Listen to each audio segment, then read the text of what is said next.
what's up? At kamusta nga kayo dyan mga idol? At ito na naman namamana na naman tayo.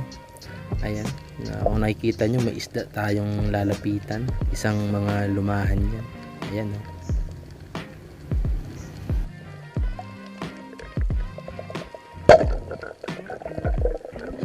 Ayun nga at tinamaan, napakaganda talaga ng nitong panang ito, yung pointed talaga to pag tinutok mo.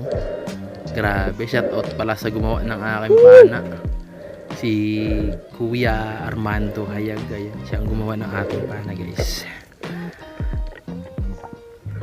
Ayan guys, at nang mapana natin itong lumahan ay biglang dumasit yung gudo niya galing laot. Siya pala ay nakahuli dati ng malasugi, tapos ngayon King Mac ang nahuli niya. Shout out sa iyo yung gudo, napakatibay mo talaga. Yan. Ayos na. Weh. Aba, wala no. At ayun na nga ni guys, at ayan, pagkasisid ulit natin sa pool.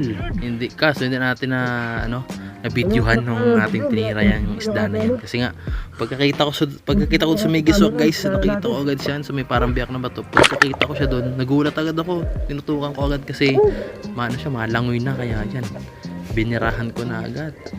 Isang red snapper, mga agat. Ayan, good size naman, quality. And shout out nga po pala sa mga lahat ng mga espiro dyan sa Pilipinas. Mag-iingat po kayo lagi sa ating pamamana para kung walang mangyaring sa atin masama. Dive safe. At kung dapat laging may kabady. Ayan. Ingat lagi. Shout out sa inyo. Enjoy your life. Okay.